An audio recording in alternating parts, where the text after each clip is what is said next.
Baldvin Snær Hlynsson einstakur tónlistarmaður, einn af þeim eftirsóttustu í bakherbergjum íslenskrar tónlistar. Hann til dæmis tónlistarstjóri í Ormstungu sem í Þjóðleikhúsinu núna og svo flýgur hann á milli heimsálfa að uppgötva nýjar tónlistarstjörnur. Hann lifir ævintýralegu lífi og í dag ætlum við að heyra hvernig að vera Baldvin Snær og við ætlum að kanna hvað þarf til þess að verða uppgötvaður af honum eða fá hans leiðsögn í þessum bransa, tónlistarbransanum.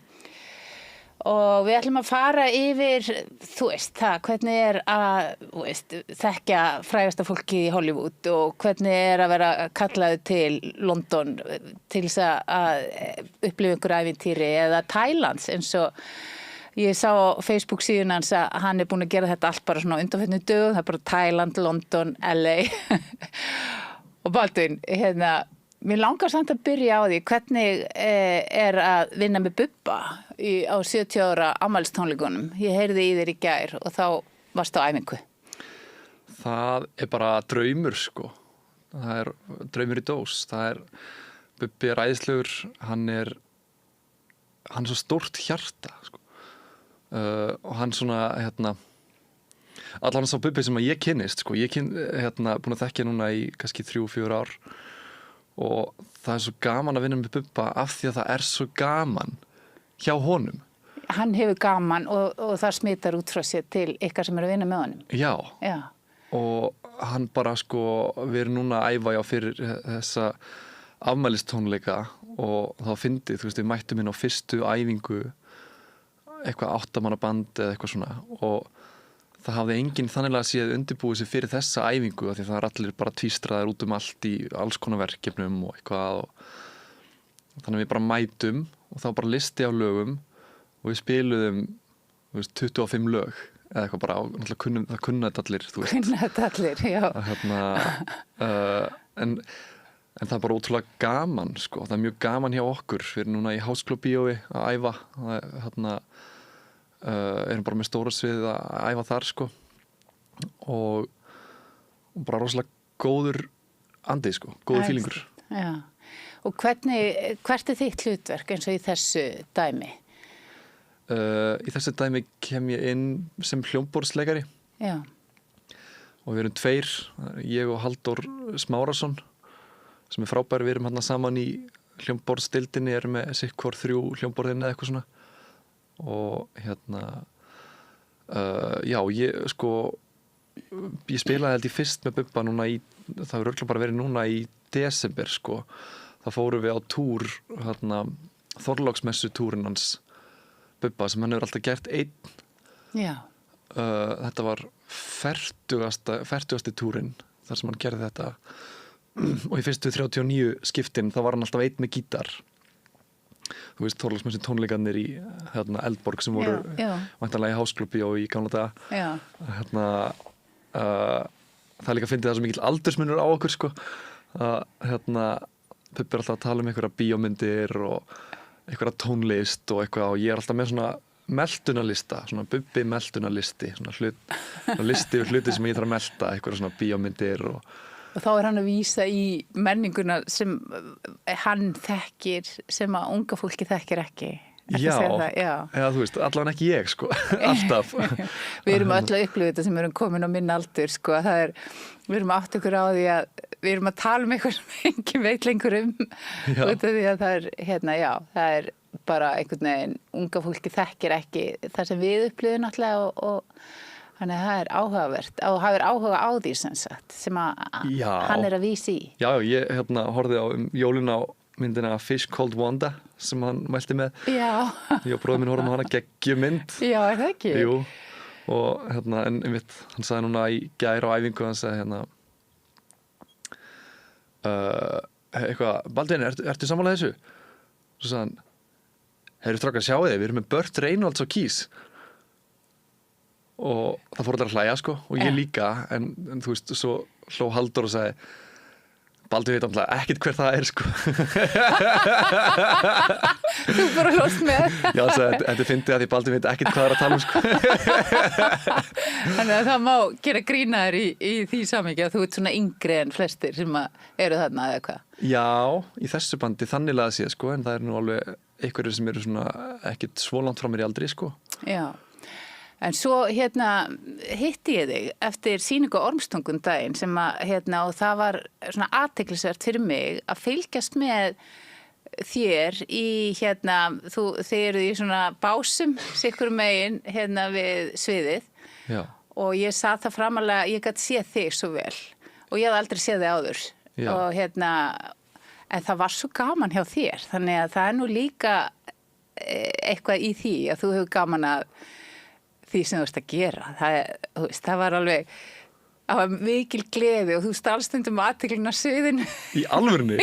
Á hvað sýningu varstu? Hvernig var þetta? Ég kom með Brynhildi, við komum baksvísa eftir, þannig að... Já, ég man eftir því. Já, þannig að það var svona ábyrrandi, og fallegt og það var svo mikið gleði í þessu verki og ég var alveg til að tala eins það. Þetta er bara eitt af skemmtilegast sem ég sé í leikhúsi bara, og er búin að lifa lengi. Já. Hvað finnst þér? Bara ógeðslega gaman, sko. Já. Þetta var alveg svona, þegar ég fekk, það er þetta fyndin saga sem ég hef ekki sagt mörgum, en þegar ég var beðinn að taka þetta verkefni, þá var ég búinn að vera með Þjóðleikhúsinu í árshátíðarferð í Berlín, að því ég var í Stormi með Unu Torfa í fyrra. Já. Söngleikurinn hennar Unu Torfa. Já, ég sá það. Og Unnar Aspar. Og ég var búinn að vera með þeim þarna í einhverju vinnuferð, en svo var ég búinn að fara á alls konar fundi á meðan þessi vinnuferð var í gangi, þannig að, þú veist, vinir mínir voru að fara kannski eitthvað í Kreuzberg, Kreuzberg, að kaupa second hand föt eða eitthvað, og þá vaknaði ég við 30 svona introductory tölvupósta frá umboðsmann mín frá Nashville sem vissi að ég væri í Berlín, þannig að hann var að setja upp alveg mjög marga fundi fyrir mig í Berlín? Já, meðan ég var í þessari árshátíðarferð, hann var að nota hana sem Já, en ég var eiginlega búin að segja honum að, þú veist, að ég væri til að fara þú veist, ég var smá að nota þessa ferð líka sem afsökun til þess að fara að hitta ákveðið fólk. Já. Þannig ég var að gera bæði bara. Já. Það var svona 50-50. Nema svo ákveði að vera lengur og fara að hitta fleira fólk og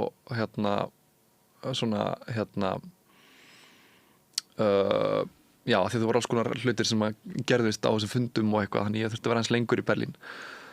Og þá er vinkona mín sem er söngkona þar, hún hafði tengt mig við eldri hjón sem ég þekki ekki neitt, þú veist, og þau voru æðislega og buðu mér að búa hjá sér af því þau voru með eitthvað svona auka herbergi og eitthvað og þau voru svona algjöru hippar, þú veist, það var allt í steik heima hjá þeim, sko, en samt svona fallegan hátt, falleg steik, sko, og þú veist, allt rosalega listrænt, sko, vínilplötur út allt og þau buðu mér í dinner, mér og vinkonum minni, og það var geggjað og þá sátum við út á svölum og hann hafði búið til eitthvað brauð og eitthvað salat sem var alveg geggjað og ég bjóð þarna, sko. Já. Og ég bjóð í herberginu hjá Adam eða eitthvað sem var eitthvað köttur sem að þau eiga. Ég var ofnæmi fyrir köttum, sko. Og þetta var svona ofnæmisköttur sem fer úr hárum og skilurðu. Já. Og ég var þarna á einhverju dínu svona undir súð, maður þurfti að fara upp svona stiga og þú veist, ég fer í svo margar svona ferðir og ég upplifa svo mikið af alls konar og það er algjört ævintýri og það er mjög gaman, en suma daga vakna ég á einhverju dínu hjá einhverjum ketti sem heitir Adam og ég er með ofnæmi fyrir honum og hann er pirraður á því ég sé að taka herbergi sitt og ég mættur upp í rúm til mín eitthvað og ég hugsa, sko, hvað er ég að gera við líf mitt, sko? Af því að þú veist, á sama tíma eru bara allir bestu vinir mínir hérna á Íslandi eitthvað að gifta sig og eignast börn og eitthvað, ég er bara eitthvað í einhverju dínu hjá Adam, einhverjum ketti, skilur, í Berlín og eitthvað, ég veit ekki alveg nákvæmlega hvað er að gera þar, skilur. Og hellist þá yfir því svona bara einhver svoleiðis tilfinning? Er ég í ruglinu hérna? Já, það er alveg gert að nokkru sinni, það er eiginlega hætt að gerast sko, af því að ég orðinn svo sáttur við bara það sem ég að gera sko. En þarna eitthvað, við höldum áfram með hennar þráð sko, en mér langar að heyra þetta fyrst þú kemur inn á það. Það hlýtur að vera oft einmannalegt. Þú ert hjá ókunnugu fólki út í Berlín og þú veist, ert einn að ferðast og auðvitað hitta fólk og eitthvað svona, en það ekki að sama og að mynda svona tengingu eins og vera með þeim sem maður tengdur og nánastur. Nei, einmitt. Mér fannst það oft einmannlegt sko. Já. Fannst það oft mjög einmannlegt sko. Ég alveg svona, þú veist, ég vanur því að vera í sambandi sko. Þannig að séð sko. Já. En svo samt sem áður einhvern veginn, þú veist, þá það líka ekki að því að já, frekar auðvelt með að kynnast fólki. Já. Og þú veist, flest þetta fólk sem ég bý hjá eru bara mjög góði vinir mínir sko. Þannig að það einhvern veginn já. Þannig að þú ert svona að finna öryggið þitt í þessu, þú veist, þessum lífstíl. Já, þú veist, þetta er bara á mér at this point mörg líf í mörgum borgum, þú veist, með heimboð víða og með stúdíó allstaðar og vini og merkild, já, þannig að þú fer til Los Angeles og þú talaður það áðan að þar ertu í svona vinahóp sem kannski fólk sem mjög svona, frægar stjörnur í Hollywood. Já, samt svona baku tjöldin fólk eins og ég, en þú veist, já, þegar ég undanfarið þegar ég verið í LA, þá bý ég í West Hollywood, WeHo, bara hjá Whiskey A Go Go klubnum þar sem Adore spiluðu og svona legendary klubur sem og þar sko hef ég alltaf búið hjá vinafólki mínu sem eru kvikmyndagerða fólk og hann Billy hann skrifaði Hunger Games. Já, ok. Og handritið fyrir, sko fyrsta handritið fyrir Hunger Games á náttborðinu mínu, þar sem ég gisti, sko. Fyrsta handritið. Já, það var úrslega fyndið, sko. Og bara í vinnustofinu hans út í garði, þetta alveg svona ævintýralegt hús,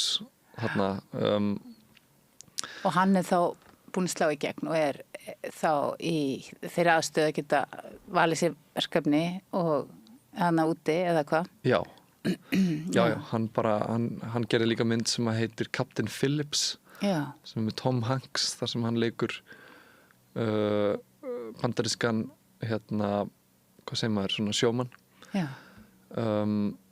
sem með stórt skip, flutningaskip og þeir fara til Afríku og skipið sko tekið yfir af afrískum sjóræningjum. Þetta ógeðslega flott mynd sko. Ég hef aldrei heyrt hana. Rosflott í mæli með henni sko. Og frábærlega leikinn sko. Og þetta eru afrískir leikarar sem alveg stórkostlegir sko. Og Tom Hanks. Já, Tom Hanks. Wow. Og hann leikstýrir þessari mynd og skrifaði hana. Já, ok. En hann gerir alveg svona stór verkefni og svo þetta fyndið, þú veist, og svo þetta bara fólk bara eitthvað að borða seriós, skilur á mótana og þú veist, þetta alveg, skilur og þú ert þarna með þeim að borða seriós á mótana. Já. Og þú ert að segja, þetta bara venjulegt fólk og það ekkert öðruvísi að borða seriós með þeim heldur en með starfsfólkinu upp í Þjóðleikhúsi eða heima hjá foreldrunum. Nei, það nefnilega ekkert öðruvísi. Það eina sem öðruvísi bara eitthvað, þú veist, Nicole Kidman var að hringja og þú veist, eitthvað skilur þau, hann langar við hittum sig eitthvað, eða þú veist. Já. En það líka það sem ég heyri með þetta að það allir svo tilbúnir til þess að opna dyrnar sínar og fólk að gista, þú segist að gista meira minna heima hjá einhverju frægu fólki út allan heim. Það líka svolítið sérstakt. Já, yfirleitt þetta nú ekki frægt fólk þannig að sé sko, þú veist. Þetta oft sko umboðsfólk og óþekktir artistar og kvikmyndagerða fólk eins og þau á baku tjöldin, en þetta oft fólk sem getur haft mjög mikil áhrif. Já. En já, ég hef verið ótrúlega heppinn með það og fólk hefur verið mér rosalega næs sko, og opnað hurðina sko. Já, þú ert kannski líka með þannig Þú ert svona notalugur sko, ég sé alveg að það er örugglega auðvelt að bjóða þér inn heima. Þannig Já, að, ég reyni að vera það. er það erfitt? Nei, sko, ekki þannig. Stundum kannski smá. Já. Ég fór eina nóttina í þessari LA-ferðum daginn, þá fór ég á Soho í Hollywood sem er svona members club og þar hittir maður allar stjörnurnar og en ég fer þangað með mínum manager af því að þar bara hittir hann alls konar fólk sem hann þekkir og þú veist, þetta er svona fyrir það eru leikarar og tónlistafólk og managerar tónlistafólk sem managerar leikara og svona sem eru þarna sko. Og er fólk að koma til að borða eða er þetta bara svona, það er verið að borða og fá sér í glas og svona? Já. Er þetta eins og Kjarval? Já, sko Kjarval er eins og Soho. Já, Kjarval er eins og Soho, já. Ok, þannig að það er verið að mynda tengsl og já. Já, og þú veist, það má ekki tala í síma og eitthvað svona og þú veist. Já, ok, svo þessi ekki verið að taka upp. Já. Já. Og en annars er þetta bara nokkuð svona venlur, þú veist. Skemmtistaður bara. Já, en hann er svona svolítið fancy, þú veist, og þessi Hollywood, þar er alveg geggjað útsýni alveg yfir LA, sko. Já. Svo er annar svona í London sem er bara í Soho, þar var fyrsti opnaður. Og oft er þetta mjög leynileg eins og í Soho, þá bara labba maður, þú veist, í Soho og svo allt í einn hvít hurð sem tekur ekkert eftir. Svo bara, ef þú veist, þá getur þú farið þangað inn og þekki leynikótan. Já, og þá bara og það er bara mörgum hæðum bara og þar eru bara millionaires og supermodel og þú veist, alls, þetta er svona svolítið eins og stigin í bíómynd þannig sko. Já. Þegar maður fer þarna fyrst sko. Þetta er nú svolítið forvitnilegt fyrir okkur sem að höfum ekki kynnt þessum heimi, en er þá getur lýst í hvað þú kemur hérna inn og þá er einhver sem þú þekkir og þú bara sest niður hjá því fólki og svo er fólk að tengja, eða hvernig gerist þetta? Já, í fyrsta skipti sem ég fór á Soho, það var þarna rétt hjá Notting Hill. Já. Það er einn Soho, ég hef náttúrulega ekki farið þangað síðan, ég man ekki alveg hvar hann er, en það er rétt hjá stúdíó sem ég hef verið að vinna töluvert í London. Og þá fórum við þangað inn og þá var ég að hitta umbóðsmanni minn svona í fyrsta skipti eiginlega. Hann bauð mér að koma til London og hitta sig og ég labbaði beint inn í stúdíósessjón með Robbie Williams. Já, okay. Hann reyndar var ekki sjálfur á staðnum, hann var að túra í Ástralíu en pródúserinn hans Martin, vinur minn, var að taka upp fyrir hann, þú veist, og var að taka upp einhvern gítarpart og bara, Baldvin, hvað finnst þér um þennan gítarpart? Og ég bara geggjað, sko, ég fylgdi það, flottur hljómur og eitthvað. Já. Og svo leiti ég út um gluggann og inn í næsta rými og þar voru Dua Lipa og Tame Impala sem og þau voru að vinna Houdini plötu sem kom síðan út. Og svo fórum við yfir á Soho, ég og umbóðsmaðurinn minn og þá löbbuðum við inn og hann eitthvað svona, þú veist, með að taka með sér gesti, þú veist, hann er member. Þannig við fórum og fengum okkur eitthvað að borða og eitthvað svona og hann sagði, og við settist niður og spjölluðum og fengum okkur eitthvað að borða og bjór og eitthvað. Og hann sagði heyrðu, vinur minn er ég ætla að fara að spjalla við hann. Og hann stóð eitthvað upp og fór að spjalla við eitthvað gæja og þeim bara, já, blessaður maður. Og þeir spjalla í eitthvað kortir, 20 mínútur eða eitthvað. Og ég bara eitthvað svara eitthvað skilabóðum og eitthvað og svo kemur hann aftur og segir og ég sagði, hver var þetta? Þetta var umbóðsmaðurinn Lizzie McAlpine. Og ég eitthvað, já, einmitt. Og Lizzie var sko uppáhalds tónlistakonu mín í heiminum á þessum tíma. Ok. En já, þannig að sko þessi svona tónlistarheimur er minni en maður heldur. Hann er minni heldur en maður heldur. Þannig að það allt í einu bara komin innan fólk sem að þú veist, hefur litið á sem einhver góð í tónlistarheiminum. Já, í mörg ár, sko, já. Og svo vorum við þetta lengur og ég kynntist einhverju stelpu sem er svona jógakennari, sko, bara mínum aldri. Og eitthvað, við erum að spjalla eitthvað, að fá mjög bjór og eitthvað og svo en ég einhvern veginn líka með Michael sem þú veist 72 ára með hatt sko og þessi frá Nashville frá Nashville sko og það voru líka komin einhverjir artistar sem hefur flogið inn til að hitta hann og ég var komið þeim og þannig að við eitthvað svona ég var sem stelpa mistum kontaktinn í smá stund af því ég datt inn í eitthvað spjall og svo kom ég aftur og ég var eitthvað heyrðu ég ég þarf að bruna ég þarf að ná síðustu lestinni af því að ég bjó í St. Neots sem var klukkutíma norðan af London og hún eitthvað, ertu að fara? Ætlar ekki að hitta Owen Wilson, hann að koma að hitta okkur og leikara sko og ég bara eitthvað nei, því miður ég var að fara, ég var að komast heim sko, bara að beða heilsunum en þetta fyndið svona en það er ekki bara einhver sagt, við skellum undir þyrlu hérna eftir, slakað á það er ekki svoleiðis sem gerist nei, ekki alveg þar sko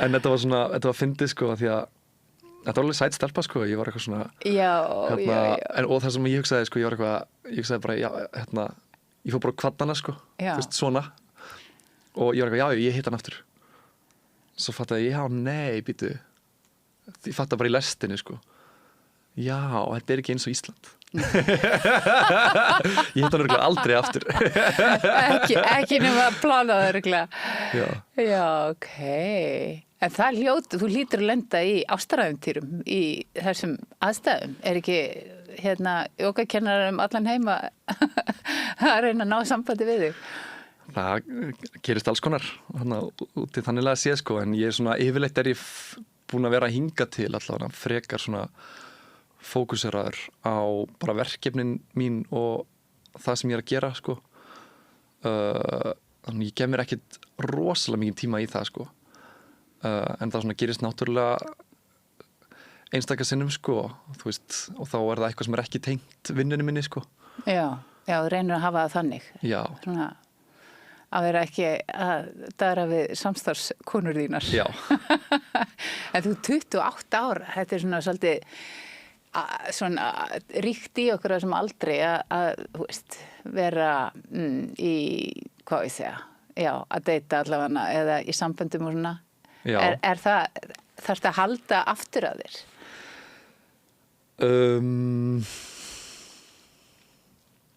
Meinarðu að hvaða leyti?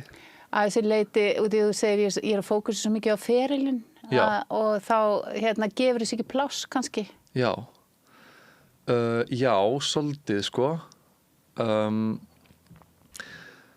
einmitt, ég er bara svo mikið með hausinn í öllu þessu, þú veist, þetta tekur svo mikið tíma sko. Hefur ekki tíma. Ég bara einhvern veginn gef því ekki mikinn fókus sko og síðan veit svo stundum, þú veist, ef ég eitthvað fer á djammið og hitt eitthvað stelpu og eitthvað svona þá er ég líka stundum þú veist, það fer kannski stundum aðeins eftir hvað persónugerð það er sko en ég er alveg svona nokkuð skýr með það að þú veist, ég er svona aða til að það er bara svo rosalega mikið í gangi, það er svo mikið af skilabóðum, svo mikið af öllu sko að þú veist, ég kannski hitt eitthvað stelpu og við förum á date eða förum á 2 date og svo er ég farin til Thailands í mánuð eða eitthvað, skilurðu að þetta er svona skrítið líf fyrir einhvern að passa inn í sko en síðan kannski það er aðalega helst þegar ég er að ferðast einhvers staðar úti sem að ég hitti stelpur sem er að lifa svipuðu lífi sko og tengja og skilja og virða og þú veist og það er í báðar áttir þá sko ég heyra á þér að það getur verið erfitt að vera kærasta þín þú vil lent í því já en ég held þú veist sko staðurinn sem ég tel mig vera á núna eða þú veist bara sem ég er á núna er að ég er að einbeita mig mikið af þessu og ég reyna að skapa mér svona ákveðið öryggi svona til frambúðar þannig ég geti síðan bara stofna fjölskyldu sko Þú sér þá fyrir þér þú veist þá bara kannski að safna pening og búa þér til aðstæður þannig að þú þurfur ekki vera að ferðast svona mikið og Og kannski við verða sattur af þessu lífi sem þú ert að lifa núna. Já, Er það þú veist, sér það fyrir þér að það komi að maður verður bara sattur á því að vera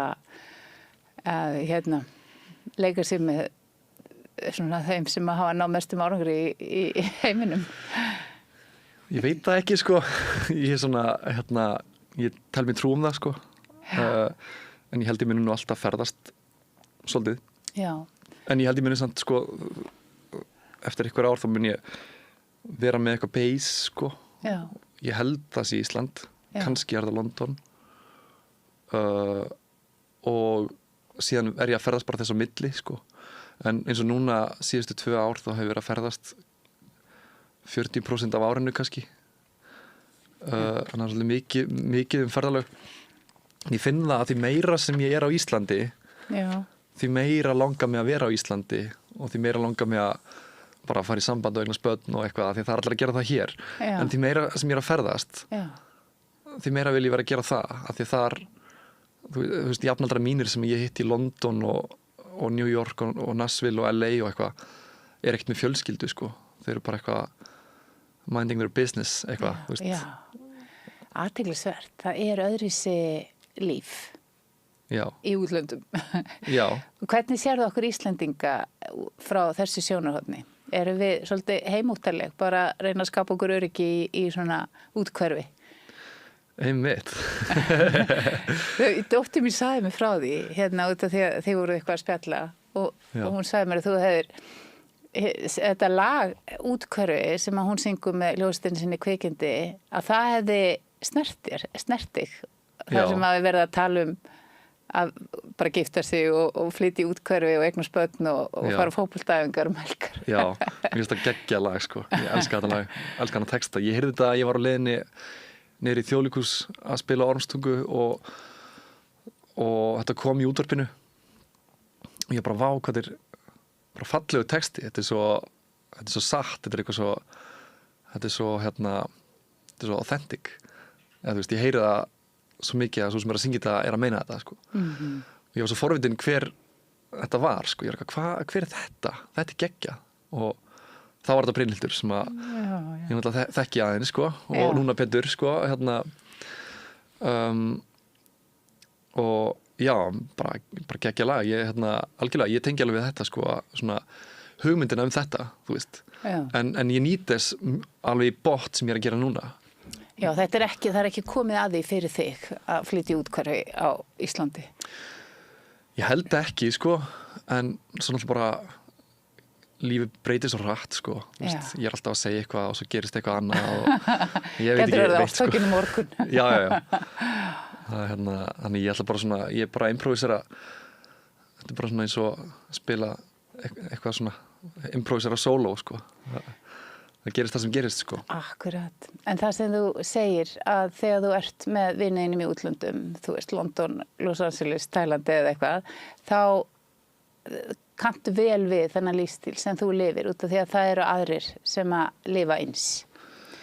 Og þess vegna er ég að hugsa, sko, getur þú lýst því aðeins? Þá er fólk, þú veist, ekki svona upptekið að því að festa rætur. Já. Einmitt, já, þetta er bara, þú veist, það að ætla sér að ná mjög langt sem tónlistarmaður eða kona eða leikari eða leikkona eða þetta er bara öðruvísi líf þú veist að því að þetta tekur mörg ár yfirleitt, tekur mörg ár af því að vinna eins og fáviti alla daga 12 tíma á daga, 10 tíma á daga eða eitthvað, þú veist. Eins og þú gerir. Já. Búin að gera í 14 ára örugglega, sko. Sem ég finnst í sjálfu sér ekkert það mikið vandamál því ég elska vinnunum mína svo mikið, sko. Og Þið langar mikið í þetta líka, að vinna við þetta og fá að upplifa þessi ævintýri. Já.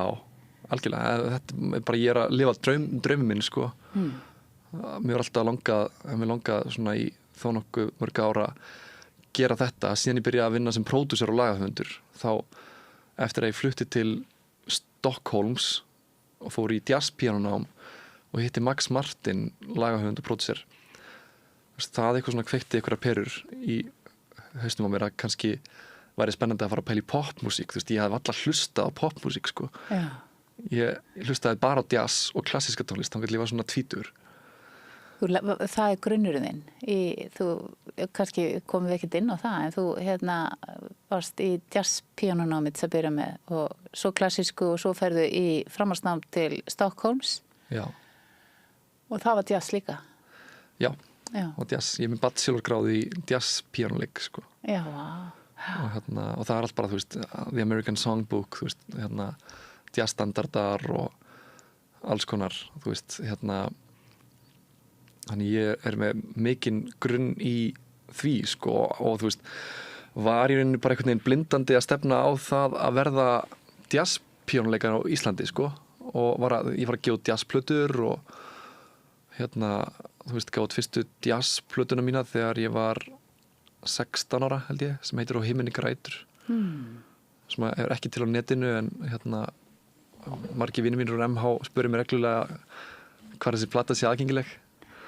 Og ég gaf hana út, þú veist, og svo gaf ég út jazzplötu þegar ég var 18 ára, sem heitir Renewal, og fekk þá Einar Skeving með mér á trommur, vinn minn, og Ara Braga á trompet og Valda Kolla á kontrabassa og Bjarna Má á gítar, og gaf þessa plötu út og fekk svo tónlistaverðlunin, sko, sem bjartasta vonin í jazz og blues tónlist. Já, og það er langt síðan, 2017. Já, 2017, já. Mitt. Og þá ertu komin á toppin bara, því sem næst. Já, ég veit ekki, þetta er bara óvænt, sko, og gaman. Þannig að þú ert ekki alltaf á baku tjöldin, eins og þú ert mikið að vinna á baku tjöldin, en þarna ert þú að skapa þín eigin tónlist og gefa hann út. Já, ég hef gefið út alveg þó nokkra plötur svona, sko, eða ólingsárunum, þú veist, ég gerði fyrstu því ég var, sko, 11 ára. Ég múið gleyma því, sko, en hann kom í heimsókn, Michael, umbóðsmaður, kom í heimsókn og hitti foreldra mína núna í kringum Airwaves í fyrra. Já. Og þá voru þau að rifja þetta upp, sko, að ég tók upp plötu sem heitir Fantasia, þar sem ég er að spila á píanó og gítar og ukulele og syngja lög sem ég samdi og texta, og sem ég gaf út þegar ég var 11 ára, sko, og föndraði svona CD-plötur og gaf í jólagjafir eða eitthvað, sko. Okay. Ég hef nú ekki heyrt hana bara síðan nánast, sko, en hún er örugglega til okkur heimilum ykkur staðar, sko. Bara til á physical, þú veist. Þannig að þetta var snemma, þú veist, ástríðan þín, fannst tónlistina og sást að þetta er í lífið þitt. Já, það var alltaf bara músíkin, sko. Það var bara þannig. Já. Og við vorum búin að ræða áður, sko, það var smá tónlist á heimilinu, þannig að pabbiðin var sjálfur í hljómsveit. Viltu ekki koma því að?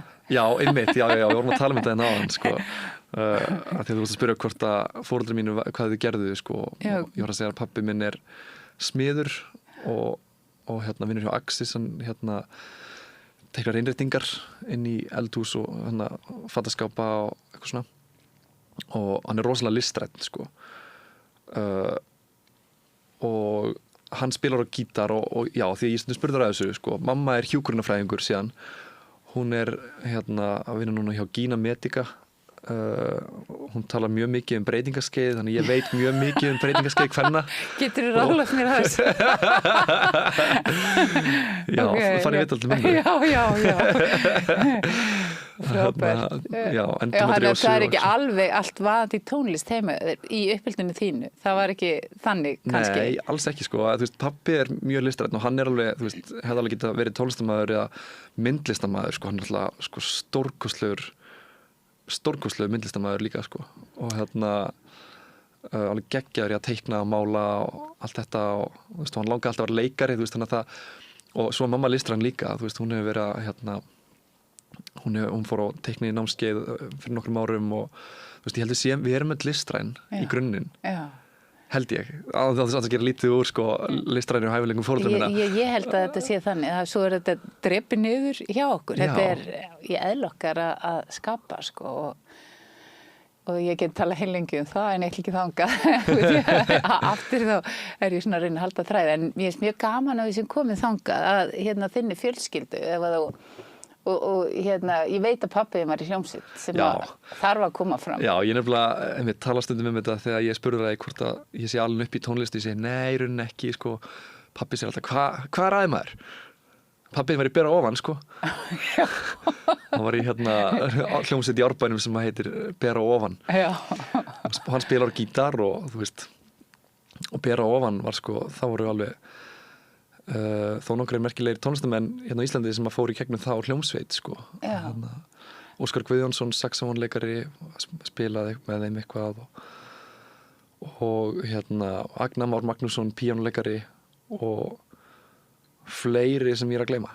Já, en allavega þá velur pabbiðinn kannski úthverfi frekar en tónlist eða hvað? Hann valdi úthverfi, sko. Hann er fæddur, hann allan að alin upp í Árbænum. Já. Annars verður þú kannski ekki til, sjáðu. Já, ég veit það. Þau sköpuðu, þau alveg svona, eru æðislegir foreldrar, sko, og drauma foreldrar, sko, þau sköpuðu svona svolítið safe space fyrir okkur. Já. Bræðurna verið 3, sko. Já, ok. Hvað ert þú í röðinni? Ég er fyrstur. Og svo er yngri bróðir minn Sindri sem er 22 ára. Hann er smiður og hann kennir á snjóbretti og er að ferðast núna, er farin að ferðast svolítið út í heim að kenna snjóbretti og eitthvað svona. Já. Og hann er svona braskari, sko. Hann er klár, hugsar út úr í boxið, ótrúlega duglegur. Og svo er hann einkaþjálfarinn minn, hann er mjög massaður líka. Og kann að, hann er meðvitaður það að hann er ekki bara haus, heldur líka mig. Ég er ekki meðvitaður það, ég held að ég sé bara haus. Þannig að þú tekur þig með í ræktinu. Já, og svo er yngsti bróðir minn, sko, okkar, hann heitir Atli Fannar og hann er í fimleikum, búinn að vera í landsliðin í fimleikum, búinn að vera að ferðast líka át allt að gera það og svo er hann, sko, bara mjög listræn.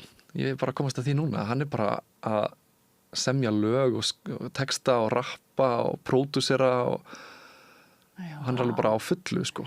En þið eru allir, það er svona smá ævintýra svona gen í ykkur, heyri ég. Eða þið eru óhræddir við að fara ykkar leið í lífinu. Það er svolítið þannig og ferðast og svona er ekki... Þið eru ekki heimútarlegir. Nei, já, ég mitt. Já, sem er áhugavert, sko, því að mamma er ævintýragjöt, sko. Hún fór til Lyon í Frakklandi og var au pair þegar hún var 19 ára. Já.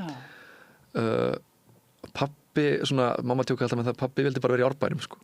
Já, ok. Þannig að þau, einhvern veginn, þú veist, við búum á Vassenda bara rétt í Árbænum. En síðan svona síðustu ár hefur pabbi alveg verið að verða ævintýragjarnari, sko. Og við höfum verið að fara í heimilisskipti yfirleitt til Frakklands eða Spánar. Já. Ég er það ævintýragjarnari, mér langar alltaf að fara til Níslands, bara nei, við fara til Grikklands og fara, þú veist, til Svartfjallalands og Prag og eða þú veist, eitthvað. En það er líka bara, ég skil það svo vel, þú veist, að því að bara við þekkjum þetta svæði, þú veist, fyrir þangað þurfum ekki að hugsa neitt og bara fara í frí. Þú veist, að því það er alltaf svo mikið að gera hjá öllum, sko. Eru þið að fara þá 5 saman í svona frí, fjölskyldan? Já, undanfarin ár hef ég nú verið að koma kannski svona í nokkra daga, þau hafa farið í 3 vikur. Já. Ég hef kannski komið í 4, 5, 6, 7 daga því ég veit aldrei hvernig dagskráin mín er, sko. Já. Af því að það er bara, þegar það er komið að fríinu, þá er bara þjóðhátíð eða það sem ég þarf að spila eða þú veist, eitthvað verkefni eitthvað staðar. Þú sagði mér að umbúðsmaðurinn þinn væri vel búin að búa til þetta dagskrá fyrir þig og það væri planað langt fram í tíman. Já, og oft eru kannski 2 að 3 plön í gangi í einu, sko. Já. Þú veist, verkefni sem ég get verið að gera eitthvað daginn, sko. Já.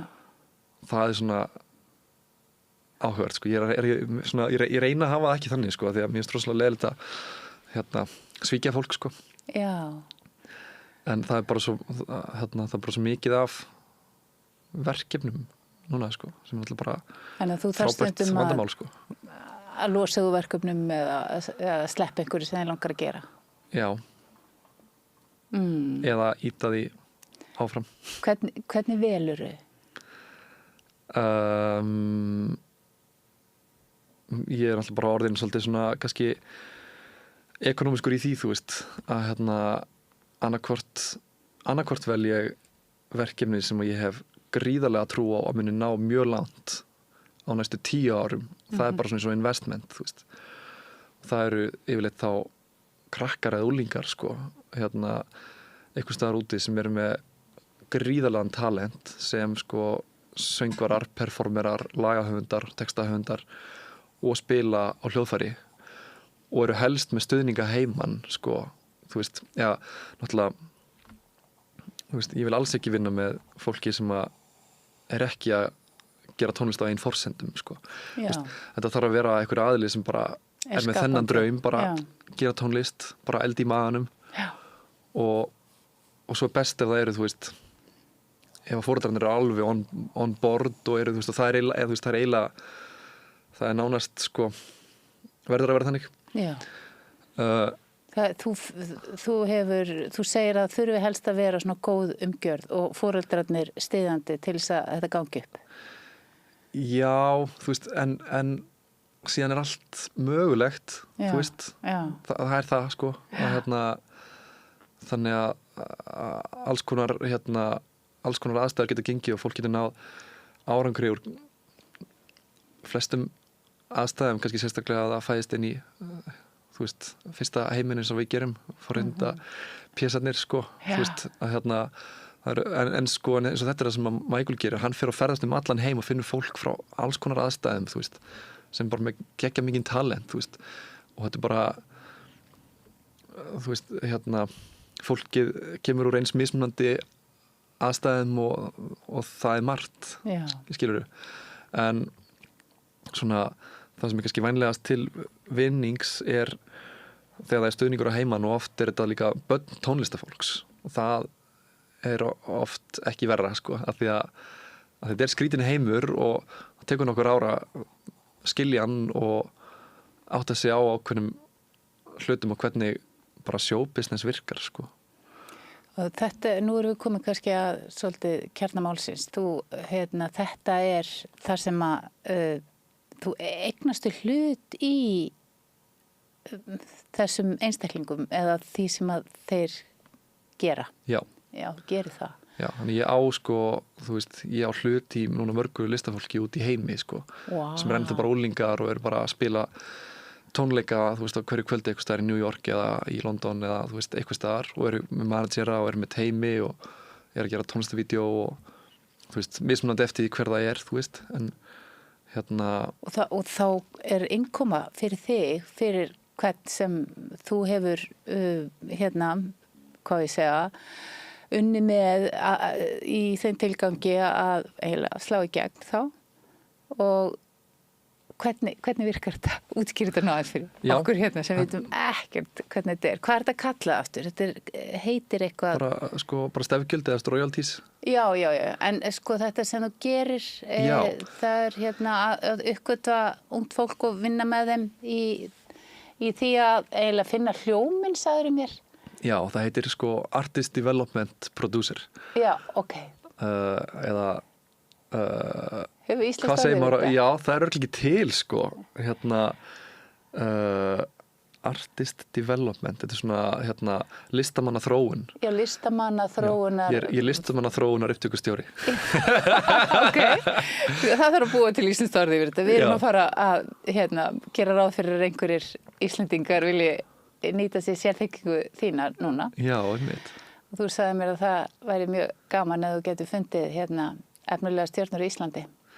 Einmitt, já, algjörlega. Það er oft verið að ég biðja mig að finna talentir að krakka frá Íslandi, sko, hólinga. Ég hef ekki verið mjög iðin við það að reyna að gera það, sko, af því að þetta er kannski svolítið fjarlæg hugmynd á Íslandi, þú veist,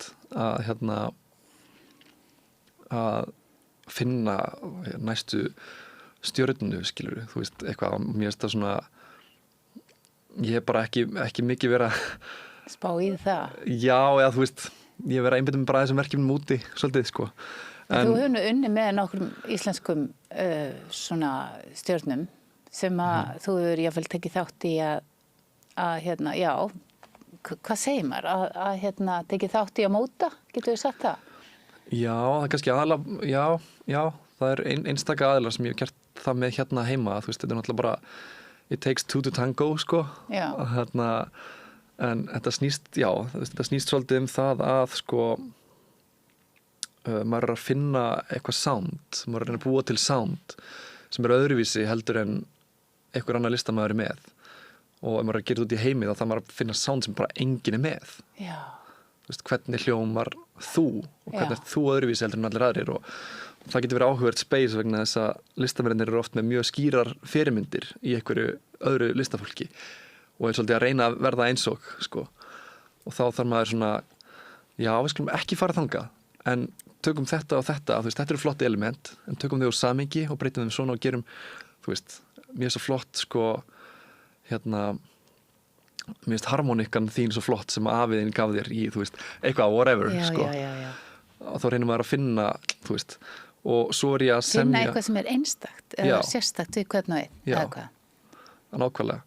Og svo er ég að semja lög með þeim líka og texta og ég er búin að semja lög síðan ég var sko 6-7 ára og ég er að semja svona það vil kannski 70 lög á ári núna, búin að gera síðustu 3 ár. Já, wow. Og mér finnst það ekki fyrir alls konar verkefni sem að fyrir alls konar aðila.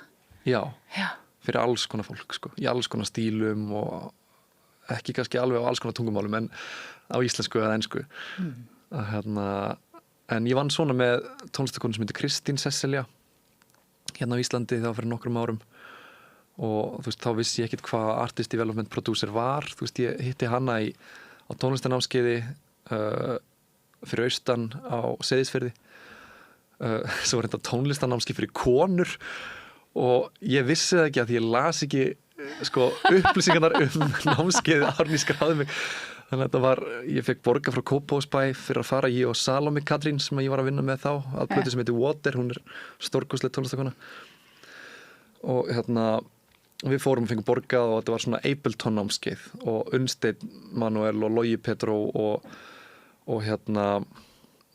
Jófríður Ákadóttir voru að kenna þetta námskeið og mér langaði að kynnast þeim, þannig ég sá með leikaborðið eitthvað svona þú veist að fara þarna og að vera á Seyðisfirði og gera músík og læra Ableton og kynnast heima eins og eitthvað svona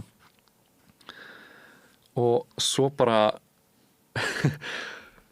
svo voru við eitthvað, svo hitti ég Unnstein á Röntgen eða eitthvað fyrir 2 árum eða eitthvað og þá var hann að segja þetta og var eitthvað, já þetta var svo fyndið maður Baldvin var eini strákurinn, þetta var náttúrulega Snælda þú veist sem er tónlistanámskeið fyrir konur þú veist, eða stelpur sko þú veist að því að það er þau að reyna að fá stelpur til að pródúsera meira sem er bara vöndun á þú veist þannig sko að það eru nú nokkrar stelpur alveg frábærir sko pródúserar sem hafa verið ábærandi undanfarið eins og Gugusar þú veist og Róshildur og fleiri sko að en ég las ekki þessar upplýsingar þannig að ég skráði mig og ég komst inn Já, þið var ekki hafnað Nei, og það var að því að á forsendum kyns, hefði það verið Já Það hefði eitthvað verið rangt við það? Já, það var málið því að þetta var á lunga og lunga má ekki mismunna fólk eftir kyni þannig að ég á bara eitthvað mættur hann eitthvað eini strákurinn ég er eitthvað, hvað mikið á stelpum það er geggja maður, geggja að sé svo margar stelpur og pródúsera og ég var einhvern veginn ekkert að pæla í þessu sko, svo bara saði mér þetta núna daginn sko og þetta námskeið er alveg frægt þetta er tónlistarnámskeið fyrir stelpur, ég er eini strákurinn sem er farið að því ég las ekki upplýsingarna Ok, og þarna kynntustu Guðrúnu eða hvað sem að þú hjálpaði svo að Kristínu Sesselju Kristínu Sesselju, já og, á ég veit ekki hvað hún er Nei, ekki endilega sko hún er rosalega talenteraður lagahöfundur og textahöfundur og sönguna og hún gerði eitthvað lag þarna á þessu námskeið sem heitir Please Don't Kiss Me With Your Eyes Open og ég gerði eitthvað annar lag og ég fekk hana til að syngja lagið mitt og mér varst hún vera bara svo flott sko og þannig ég heyrði í henni og spurði hvort að hvort það nú taka sesjón eða eitthvað svona og við byrjum eitthvað að vinna saman og ég byrjaði að pródúsera lögin hennar og af því að hún var sko ekki með íslenskan hreim, þú veist, hún hljómaði erlendis og hún var að semja lög sem voru, þú veist, alveg heimsklassa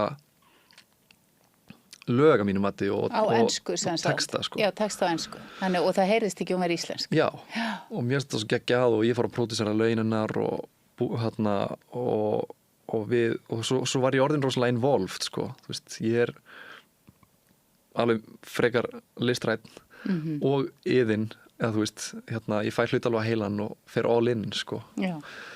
Og það var sem var svo gaman við að vinna með henni var að hún var svo opin fyrir öllum hugmyndunum mínum.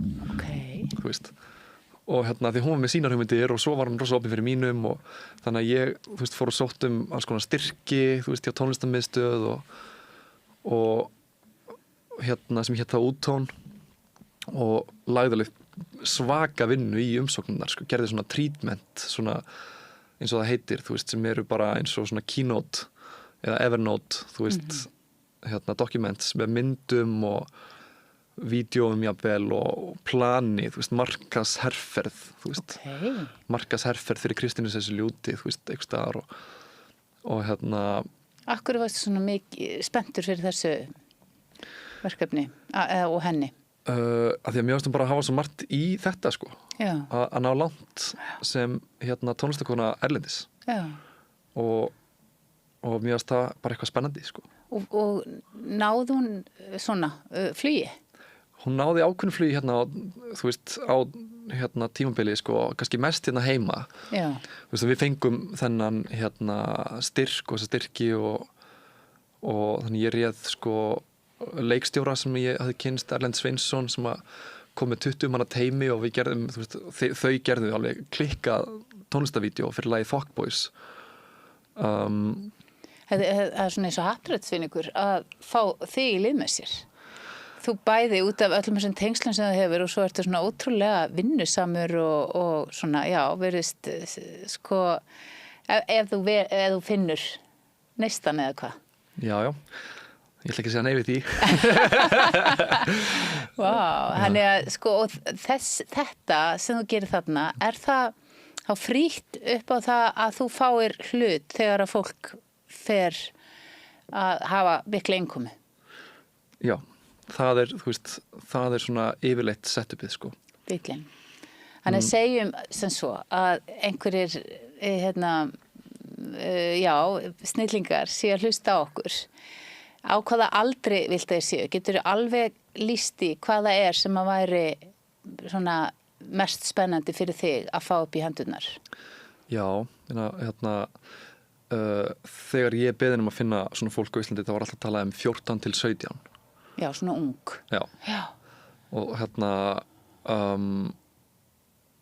og það er svona, þú veist, og ástæðan fyrir því, nota bene, af því að það fara oft svona viðvörunarbjöllur að hringja hjá fólki þegar það heyri talað popbransan og þetta element sem ég skil mjög vel og það var eins hjá mér sko, þegar ég fór að kynnast þessu ég bara, wow, ég veit nú ekki alveg hvort ég er tilbúin í þetta, þú veist, og þetta er bara börn og eitthvað svona sem er satt, þetta eru, þú veist, þetta eru börn. Já.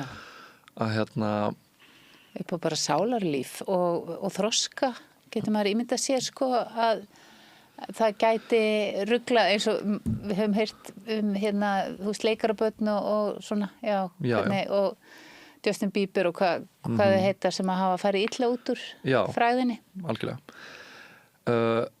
En málið er það, sko, af því sem ég hef kynst, sko, þá í fyrsta lagi, þú veist, þá er það að byrja að vinna á þessum aldri að músík. Það þýðir ekki að viðkomandi sé að fara á alheimstúr á þessum aldri, þú veist, það er eitt. Hitt er að, sko, þeir úlingar sem ég hef verið að vinna með, sem eru bara eins og litlu systkini mín, þú veist, ég á litla systur í New York, ég á lítinn bróður í Vancouver, þú veist, ég á aðra litla systur í, sko, Miami og ég á 2 litla bræður í Texas, í Dallas. Wow. Þú veist, og þetta er bara svona, þetta verður eins og fjölskylda, skilur svolítið, þú veist, að Og þetta er þá svona langtíma plan sem þið eruð að vinna með? Já, 10 ára plan. 10 ára plan, já. En byrja byrja þarna 14-17, ok. En síðan það, þú veist, að þessi systkini mín sem ég að vinna með, Já. þetta draumurinn þeirra, sko, Já, að gera þetta. já, Og þeim vantar eitthvað til þess að hjálpa sér með að gera þeirra draum að veruleika. Og þau eru með foreldra sem að styðja þau 100% og eru með. Og eru, þú veist, ég oft með úlinga í stúdíói og foreldra þeirra með líka í sko sessjónunu. Þú veist, eða mömmu þeirra eða eitthvað svona. já, Af því að þau eru kannski ekki alveg tilbúin að láta úlingin sinn bara í eitthvað herbergi með akkurat. einhverjum 28 ára gaur frá Íslandi. Þú veist, ég skil það svo vel, sko. Já, já. Og Og það hérna- trublar ekkert. Það getur alveg gert það var nei, ekki þannig sko, nei, það var bara, ég var að hlæja, ég var að djóka því að ég var í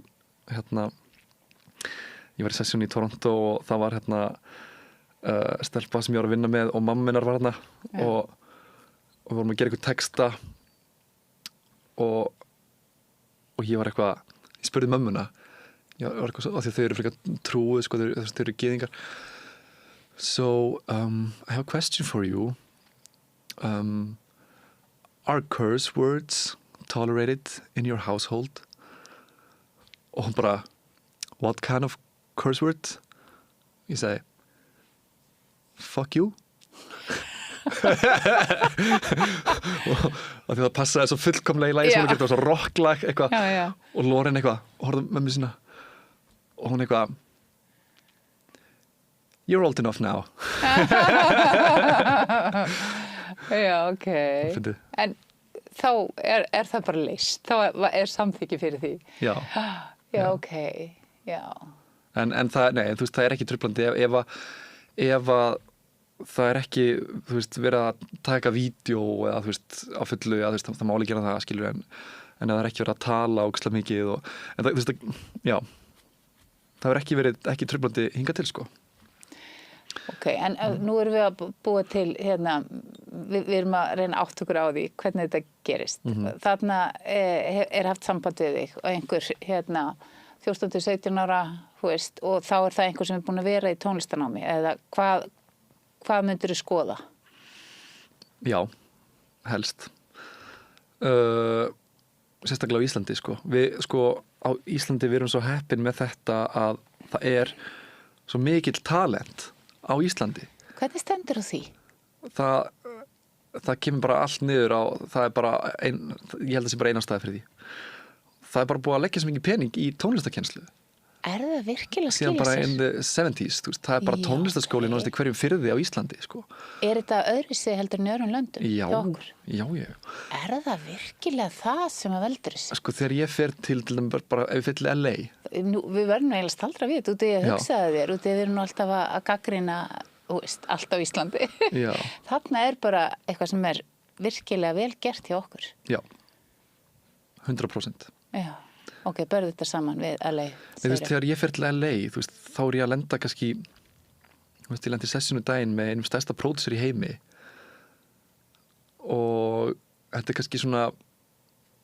kannski tvöföld saga, þú veist, ég fór til hans, hann er búinn að vinna með, þú veist, Kanye, Sissu, Doja Cat, bara gera mörg af stærstu lögum bara heims síðustu árin, sko. Og ég mæti þarna inn í einhvern skúr og hann er bara eitthvað, what's up man, eitthvað, sólgleru eitthvað, og við förum inn í skúrinn hans og við byrjum að spjalla og bara rosa næs gaur, sko. Bara skúr heima hjá honum eða hvernig er þetta? En hann bjó bara í svona stóru, svona warehouse eiginlega, sko. Já. Með stúdíó og íbúð, þetta var allt svona mjög arty og cool, sko. Ok. Og hann byrjar bara að rúlla sér Jónu og byrjar að reykja Jónu eitthvað og ég er eitthvað, ok, fyndið, váka þetta mikið LA, eitthvað. Og svo byrjum við eitthvað að semja eitthvað lag og hann er eitthvað, can you do something like Michael Jackson, eitthvað, þú veist. Og ég byrja að gera það. Og svo ætlar hann að fara að pikka upp það sem ég er að gera á gítarinn. Og hann er í svona korter að pikka það upp, sko, en þú veist, en það er líka bara því að hann er orðin svo freðinn, sko. Já. Og ég er bara, hvað er ég að gera? Nenni ég þessu? Ég hef engan tíma fyrir þetta, skilur, eitthvað. Þannig ég eitthvað, en þetta var góður, sko, en þú veist, þetta er bara, LA er svolítið svona, þú veist, og þú veist, það leita ekki út frá liði sérstaklega vel, sko, þú veist. En ég fór til hans og sagði, þetta var gaman, ég þarf að bruna á fund en það var gaman að hitta þig hittist aftur næst því ég kem, eitthvað svona Já. og ég fó bara, sko af því að þetta er svo mikið tímaeðsla, sko það er svo dýr tíminn hann úti. Mér langar að staldra við þetta út af því að þarna er einhver sem er bara reykja gras bara og er það svona bara dottið út úr bransanum þetta að vera, þú veist, áfengi og neysla yfir höfuð. Einmitt. Og þegar mér finnst eins og hérna heima og mikið af ungu fólki bara vera hætt í að drekka og rugla. En einu sinni var þetta svo stór hluti af þessum bransa. Þú veist, nei, þetta er ekkert hægt, sko. Þetta er ekkert hægt. En ég veit samt ekki hvernig, ég heyri þetta frá, þú veist, foreldrum mínum líka og eitthvað svona. Já. Ég veit ekkert alveg hvernig bransinn var, sko. Þú veist, ég sá það ekki, en þú veist, það er djammið lifir alveg, sko. En þetta er bara, þú veist, mér finnst bara með þetta og með eiturlyf og eitthvað svona, því maður sér þetta vissulega alveg, þú veist, ég sé þetta alveg, sko, í einhverjum partíum úti í þessum borgum auðvitað að þetta er þarna, sko. Og þú veist, hvernig ferð þú í gegnum það? Ég meina, notar þú eitthvað svona efni? Nei, það ger ég ekki, sko. Mér finnst það, sko, ég hef verið svona bara svolítið hræddur við þetta, sko. Alveg bara, ég hef alltaf verið frekar passasamur, þú veist, ég drekk, sko. En mér hefur svona ekki, ég hef ekki fundið kannski þörfina og síðan finnst mér bara, þú veist, með sko hvað sem það er sem við erum að gera í lífinu. Við erum bara eitthvað svona dópamín-drifnar verur. Já. Þú veist, við erum fíkni-drifnar verur. Þú veist, við þurfum að drekka og þurfum að borða og þurfum að, þú veist, við erum svona repetitive, sko. Og við gerum hluti sem okkur finnst næs. Og það getur verið svo margt. Þú veist, það getur verið hérna áfengi eða eiturlyf eða semja lög eða, þú veist, eitthvað. Það getur verið svo margt. Já, sem að vekur dópamín framleiðsluna og lætur þau líða vel. Já. Og síðan getur maður valið sér hvað maður ætlar að gera og það getur verið eitthvað sem að manni finnst næs og skemmtilegt og hefur bara jákvæða hluti í för með sér. Já. Eða það getur verið eitthvað sem hefur bara neikvæða hluti í för með sér. Já. Og þetta er svona svolítið að einhvern veginn endur forrita hausinn á sér held ég fyrir, þú veist, fólk sem að er að og nú er ég ekki að gera lítið úr fíknisjúkdómum, sko, en ég meina bara, þú veist, stundum er þetta líka, held ég, þú veist, maður verður að finna sér eitthvað hillu eða eitthvað ástríðu, þú veist, tilgang. Ég held að tilgangurinn sé, Tilgangur, já. Það er bara allt, sko. Já, þetta er verið að deyfa sig með alls konar svona efnum í mörgum tilfellum, bara, þú veist, forðast sjálfan sig einhvern veginn, komast í eitthvað ástand. Já. En er það þú veist, fyrirstaða. Ég meina, ef þú ert að vinna með einhverjum tónlistamanni, ef hann væri mikið í neyslu út af því að þú segir þessa sögu, þá bara staldra ég við það? Já, þú veist, þetta var eitthvað sessjón með engan tilgang, þú veist, við vorum ekki við vorum bara eitthvað að hittast til að því að besti vinur okkar, við hefum sameiginlegan rosalega góðan vin sem er alveg æðislegur tónlistamæður og er bara svona eins og bróðir minn, sko. Þannig að hann kynnt okkur, sko. Þannig að, þú veist, það var ekkert agenda fyrir þetta, við vorum bara að hittast. Já. En svo vildi hann fara að gera eitthvað lag og var síðan bara honum gett friðan og gat ekkert gert lag. En hitt sem ég ætlaði að segja var, þú veist, að þegar ég er í LA þá sé ég þetta, þú veist, ég sest við píanó og spila eitthvað jazz og svo sest ég við gítar og spila og fólki bara, what? Getur bara gert allt, þú veist, skilur við, að en þú veist, ég var bara í tónlistaskólanum í mörg ár. Já. Að læra og æfa mig og fá leiðsögn frá frábærum kennurum, þú veist, fyrst í tónsölum í Kópavogi sem er frábær skóli. Já. Þau voru svo næs að gefa mér frelsi og þeim nemendum sem eru þar að spila þá tónlist sem að okkur þótti skemmtileg þá. Wow. Af því að flesti tónlistaskólar, sko, í gegnum tíðina og örgulega ennþá eru svolítið að tróða bakki í kokið á manni, þú veist, og bara einhverjum skalaæfingum og eitthvað. Já. Og mér finnst þetta svo mikilvægt, sko, og mér finnst þetta svo mikilvægt þegar ég hef verið að kenna að leyfa fólki. Nefndum að velja. Já, það er mitt fyndið, þessi já, ok. Ok, ég ætla bara til að segja ekki alveg hver þetta en þessi pródúser Já. sem að ég var með í þessu sessjóni sem var að reykja þessa Jónu. Já. Ég var að kenna ungri stelpu á Seltjarnarnesi fyrir nokkrum árum og hana langaði svo mikið að spila ákveðið lag sem var frægasta lagið á TikTok þá og það alveg svona risa hittari sem allir þekkja og ég ætla ekki að nefna og hann og hún sagði mér langar svo að spila þetta á tónleikunum, má ég spila þetta og syngja og það ekkert endilega hefð fyrir því, þú veist, í menntakerfinu sem ég var að vinna eftir námskráni að hún var að syngja og ég bara, já, auðvitað maður, það geggjað, gerðu það, ég skal kenna þetta lag og ég kendi henni lagið og hún söng það og svo söng hún og spilaði þetta lag á nemendatónleikum og svo var ég að segja honum frá þessu að ég hafi verið með nemenda á Seltjarnarnesi á Íslandi sem var að spila og syngja lagið hans sem hann hafði samið sko. Og hann bara really, wow, that's amazing og ég sagði, já, ég segi að ég hafði hitt þig ef ég hitt hann aftur bara fyndið tekið saman þessar 2 sögur og líka þá kannski hann hissa, var þetta það flókilega hann var hissa einhver barn á Íslandi geti tekið það? Það var ekkert flókið þannig, hún var bara gaman að heyra að lagið sitt væri kennsluefni á Seltjarnarnesi. Ok.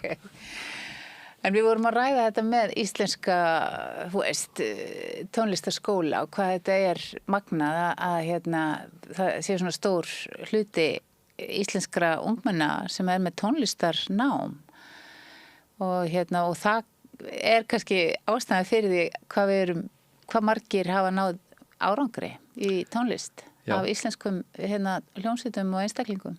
Já, klárlega. Það bara, þú veist, þetta sérstaklega kannski valuable fyrir einhvern eins og mig sem að vinna baka tjöldin og að skapa hljóðið minn og þú veist, að því að at this point, þú veist, það ekkert sem ég get ekki gert tónlistarlega. Ég ætla bara að leyfa mér að fullyrða það. Wow. Að þú veist, jú, auðvitað get ég ekki spilað á fiðlu og ég get ekki spilað á alls konar hljóðfæri, þú veist, sem eru mjög flókin en ég þekki fólki sem getur gert það. Já. Og ég get útsett, ég get skrifað út nótur og gert útsetningar fyrir strengjakvartetta eða fyrir kammersveit eða fyrir symfóníuhljómsveit. Já, Mér langar að fá að heyra hver væri svona stóri draumur þinn, bara ef þú hefði bara töfrasprota og fengir tilboð hér og nú, hvað væri það? Hvað væri stóri draumur minn? Já.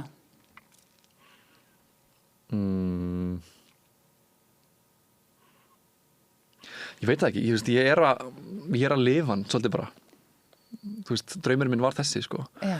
Ég var með 2 drauma. Ég var með draum að vinna með Bubba Mortens og ég var með draum að ferðast heiminn og vera pródúsör og lagahöfundur og vinna í New York, LA, Nashville, London, þú veist, þessum borgum. Þetta voru draumandi mínir, sko. Vá, og þetta bara akkurat, þú ert að fá að uppskera núna og upplifa það sem að þið dreymdu akkurat núna. Núna, þú veist, ég með náttúrulega alls konar plön og pælingar sem eru bara hér, sko, sem ég ekkert að tala mikið þú veist. Okay. En ég meina, nú bara draumurinn minn að, þú veist, ég væri til að eiga, ég veit það ekki, þú veist, það fer þetta í bara hvar ég settla, sko, þú veist, kannski verið til að eiga hús í Chelsea eitthvað tímann. Já. Þú veist, eða, já, líklega London eða Íslandi, sko, bara í Vesturbænum. En sérðu fyrir þér, eftir 5-10 ár, hvað væri svona draumastaða fyrir þig? Það þurfa aldrei að hafa ágjörð peningum aftur. Ertu ekki að komast þangað? Það er ekki gott að segja, þú veist, þetta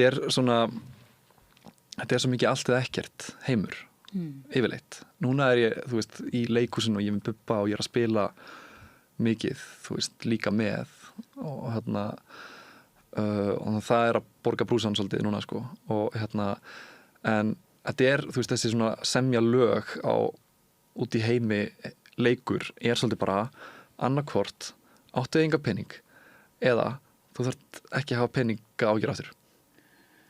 Ok, hvað þarf að gerast þess að þú þurfir aldrei að hafa peninga áhyggjur aftur? Hvað væri það? 1 lag. 1 lag? sem slær í gegn sem stefgjöldin tikka inn alveg endalaust. Já. Af því að það sem þetta eina lag gerir, þú veist, þótt að stefgjöldin séu ekki eitthvað generational wealth eða eitthvað, þú veist, þá þá opnar það svo marga dyr. Af því þá ert þú með lagið sem var og þá heyra allir í þér og þú setur upp skilur þú bara, ég tek svona mikið fyrir og svona og skilur þau. Ok, hvert væri þitt hlutverk í þessu lagi? Myndirðu syngja sjálfur? Gæti verið, sko. Ég syng alveg smá. Ég er eiginlega bara nýbyrjar að syngja að ykkur viti. Þú veist, ég var hjá Stacey, vinkonum minni, kvikmyndagerðarkonu í Hollywood fyrir 2 vikum síðan, sko. Og hún sagði, Baldvin, spilaði nú og syngdu fyrir mig eitthvað lag sem að þú er samið. Ég eitthvað, já, ok. Veist, og ég hef aldrei verið eitthvað að einbeita mér að ég vera söngur en neitt, sko. Ég spilaði fyrir hana jazzstandard sem að ég samdi í Tælandi í fyrra. Það var þannig að Alex Sips vinur minn var nýhættur í sambandi og bara daginn áður hann kom í stúdíu þá var hann hættur í sambandi og hann kom í stúdíuð og við sömdum 12 lög 11 þeirra eða 10 þessi sambandsslit og einn daginn segir hann, já Baldvin, hvað ert þú eitthvað að deyta? Ert þú ekki eitthvað að deyta? Og ég sagði við hann reykir, sko. Ég sagði, you know what? I tend to go through lovers like they're cigarettes. Og hann eitthvað, við erum að fara að semja þetta lag núna. Þannig að við sömdum jazzstandard þetta. Viltu útskýra fyrir mig hvað það þýðir sem þú sagðir hún? Já. Hvernig er textinn? Hann svona Just when I'm done for the day she takes my breath away. I've had too much to drink. Now I'm starting to think she's the one. Já, þú vilt bara eina ást og hún takes your breath away. Já, lagið heitir Holy Smokes. Og svo kemur sko just when I'm out of the door after an evening or more something catches my eye. There's another goodbye. There she goes. Svo kemur viðlagið sem I tend to go through lovers like they're cigarettes. I should quit, clean up my act, and gain some self-respect. Just when I say she'd be the last, I light her up, things happen too fast. These smokes, they've got a hold on me. Þannig hann er að syngjum sko að, og þetta er alltaf svona, þegar maður er að semja lög, þú veist, það kemur ykkur kveikja og ég sagði þessa setningu að því að ég vissi að hann myndi segja, þetta er góð titill. En ég fekk hugmyndina bara á staðnum, þú veist, að því En tengið þú við textana sjálfur? Er þetta það sem að þú átti við þegar þú sagðir þessa setningu eða er það, já. Þetta er bara, svolítið bara dating heimurinn í dag, þú veist. Þess vegna sömdum við lagið, þú veist, að því að tengi allir við þetta sem eru single og mínum aldri. Já. Þú veist, það eru allir í símónum sínum, það eru allir með einhver dating app, það eru allir bara eitthvað one swipe away from another connection, þú veist. Og þú veist, það er einhvern veginn svona, það er svo erfitt að detta inn á einhverja svona bara heiðarlega tengingu af því að það er svo mikið frambóð, það er svo mikið í boði, veistu hvað ég meina? Já, ég held það. Og ertu að meina þá að þú veist, þú ert ekki að fjárfesta í þessu út í að það er hvað sem er bara annað tilbúð handaði á horni?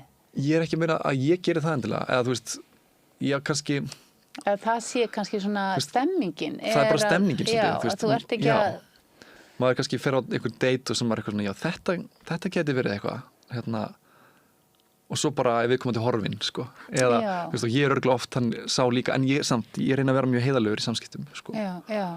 Og ég gerir mitt besta að vera það sko. Þannig orðin krafa svolítið það, sérstaklega gagnvart svona ungum mönnum eins og þér sem ert orðin nafn, sko, þá þú örugglega finnur fyrir því að það skipti verulegu máli hvernig komið fram. Það er svo auðvelt að hanga menn ef þeir eru að klikka á. Já. Hefur þetta breytt, er það ekki? Hefur þetta ekki breytt miklu þessi MeToo-bylting? Jú, mjög miklu, sko. Og það er náttúrulega bara, langt flesta því er bara mjög gott sko. En svo er þetta líka stundum skrítið að því að þú veist, að gera það verkum ég mjög passasamur sko. Já. Mjög passasamur og stundum ég alveg, þú veist, hérna í ykkur aðstæðum, kannski með ykkur stelpu og það bara svaka stemning og ég bara svona ég nokkuð að, þú veist, hérna gera eitthvað rándi að fara yfir ykkur mörg eða þú veist, eitthvað skilurðu. Það er elskað örugglega. En það ekki? Já, kannski, ég hef ekki spurt þér. Hérna, jú, ég hugsa það. Það er mjög mikið virðingi í því, myndi ég halda. Já. En það er örugglega líka mismunandi eftir persónugerð, en þú veist, en það er líka síðan, hérna, en þú veist, en þannig á það að vera samt, sko. Að hérna það er allavega samtal, skilurðu. Já. Þú veist, þannig að þið eru að segja, þú veist, hvað vilt þú og hvernig vilt þú hafa þetta og þannig að það er hægt, það er búið að opna fyrir það að vera sagt, hei, þetta vil ég ekki. Já, algjörlega. Já. Algjörlega. Já, þannig að það er bara mjög gott sko og það er líka, það er gott að eiga sér fyrirmyndir í lífinu og anti-fyrirmyndir. Já, þú veist ekki verið eins og ykkur. Já, svo náttúrulega ég ekki að vera. Já. Þú veist, og að eiga reglulegt samtal við sig, þú veist. Já. Og í bara hverju sem er sko. Hver eru fyrirmyndir? Einmitt.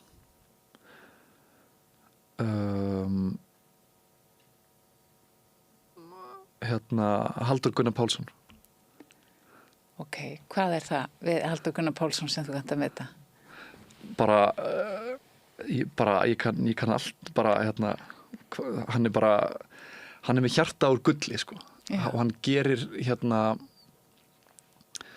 hann er sérst fyrir þá sem ekki vita fjallabróðir og hann er rosalega mikill hérna vinur minn og hann er vinur allra og af því að það vilja allir gera allt fyrir Halldór vegna þess að Halldór gerir allt fyrir alla án þess að biðja neitt í staðinu sko.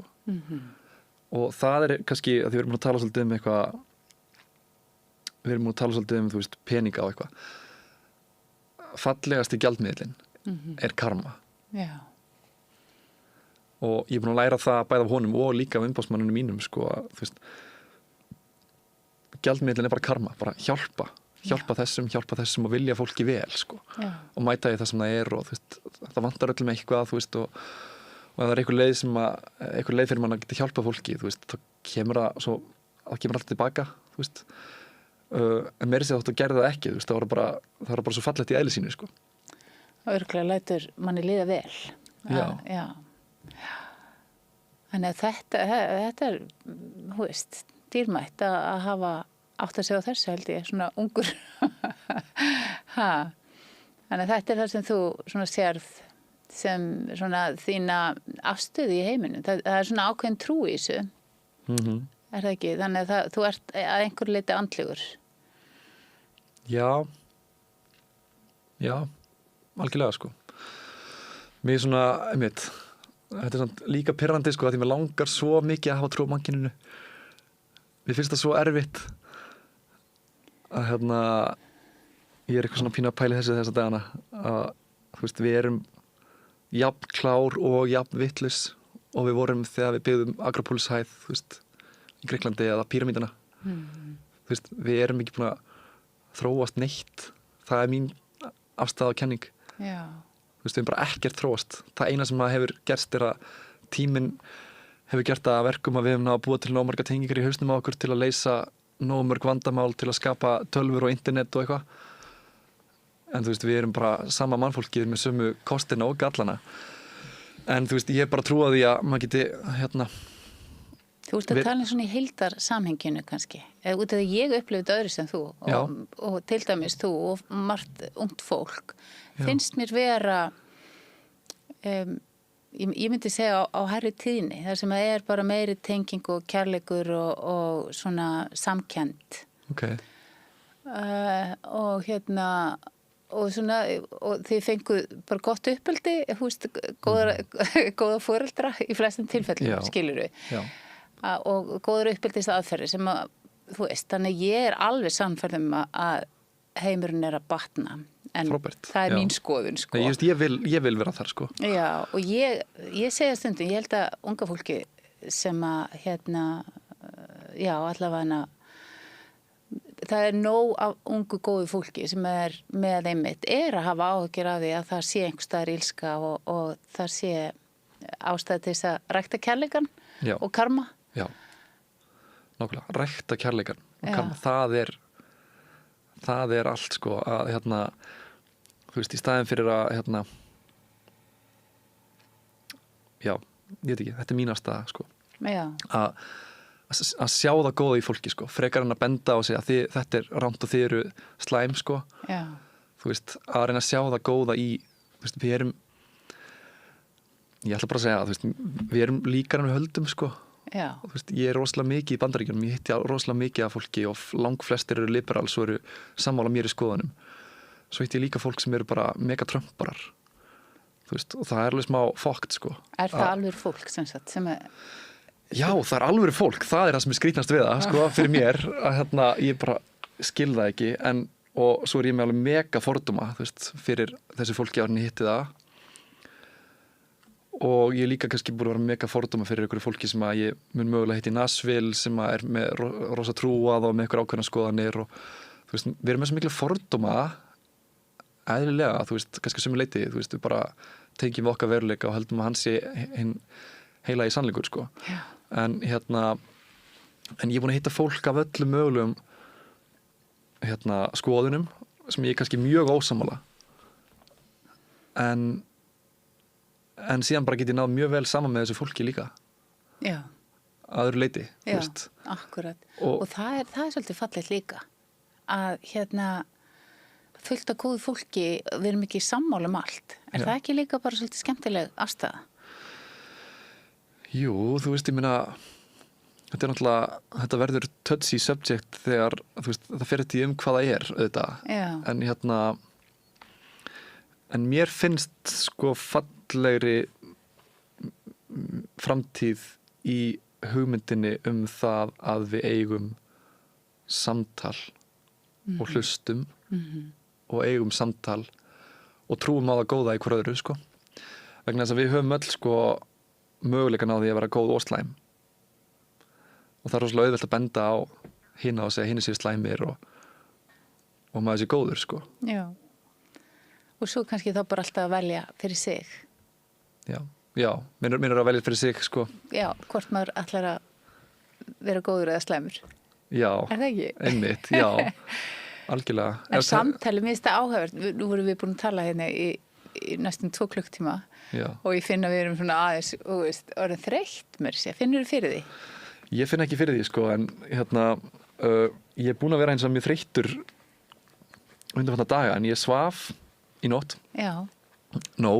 Svo, ok. Vinur minn er búinn að Þannig þú er bara í góðu stuði hérna. Já, ég er í ágætis, ég þarf bara að vera mættur á æfingu eftir hálftíma. Já. Það er tvennt sem við eigum eftir og kannski eitthvað sem þú vilt bæta við.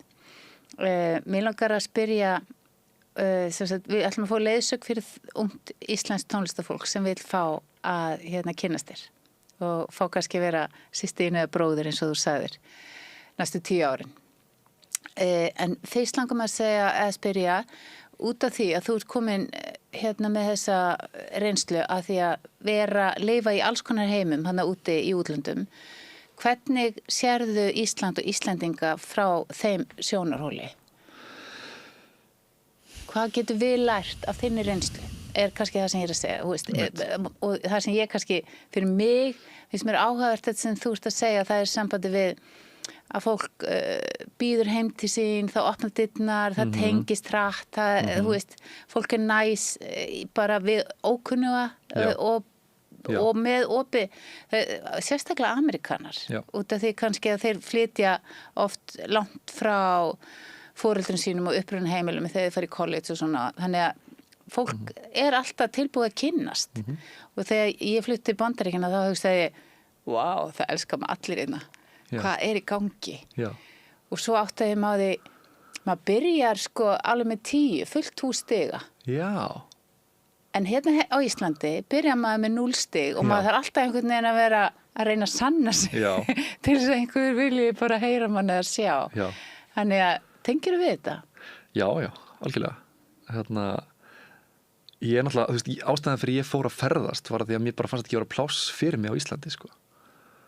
að sem er kjaftaði, sko, þú veist, það var líka bara í haustum á mér að einhverju leyti, sko,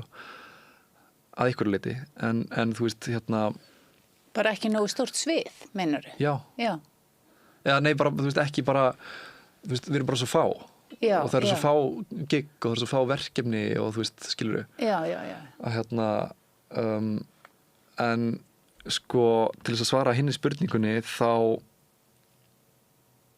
finnst mér, sko, við erum svolítið, þú veist, Ísland er bara frábær staður að alast upp á rosalega mörgu leyti, en ég var í kaffibolla með vinum mínum Jókim Vandersak sem er hægri höndin hans David Foster sem er svona legendary producer og lagahöfundur. Ég fór eiginlega út til LA til þess að hitta David Foster en svo var hann í eyðimörkinni einhvers staðar að ég náði ekki að hitta hann akkurat þarna, sko.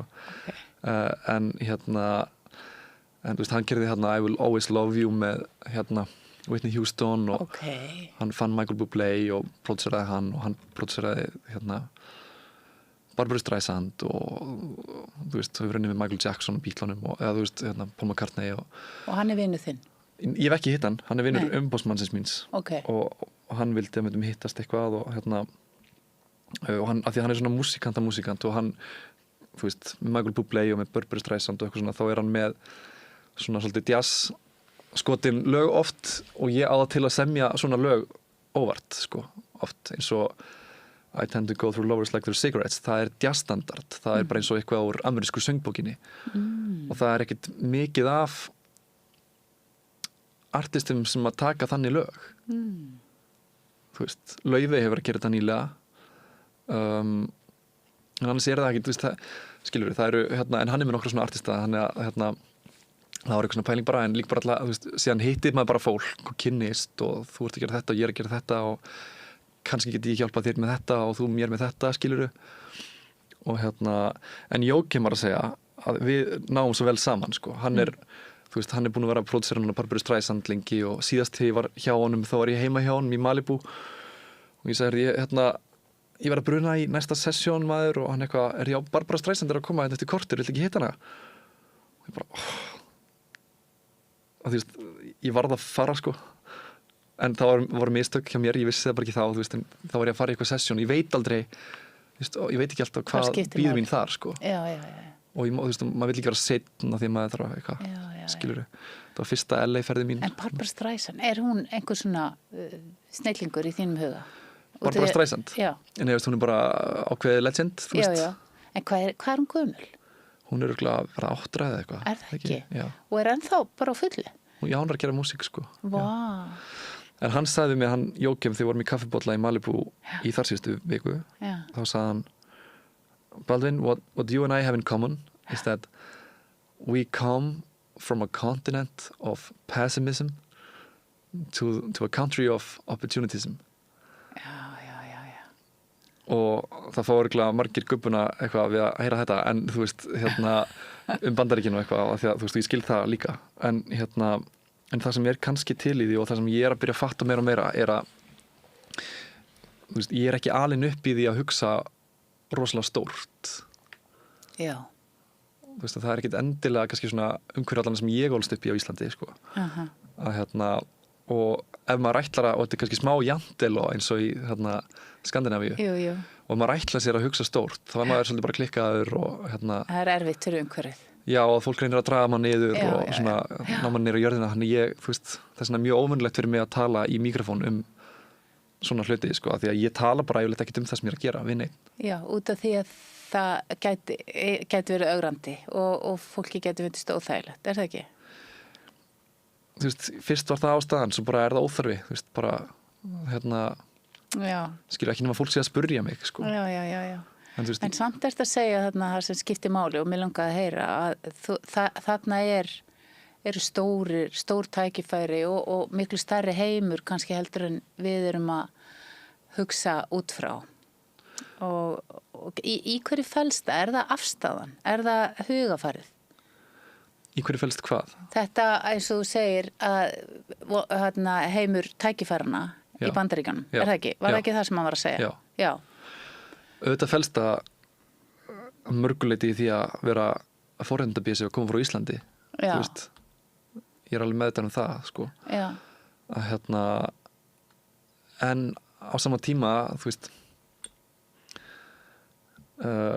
jú, það er í rauninni það eina sem ég get sagt komandi frá Íslandi og það er bara rétt, þú veist, það eru bara mikil forréttindi sko að fæðast inn í þannig aðstæður maður hafi tækifæri til þess að elda ákveðna hluti og ef maður hefur það Þú ert að velja þarna ákveðna auðmýkt út af því að þú ert líka, eins og þú varst að segja áðan, að upplifa að það eru svo mikil tækifæri fyrir utan. Við erum kannski ekki alveg að gera okkur grein fyrir því hvað heimurinn er stór. Já, sammála.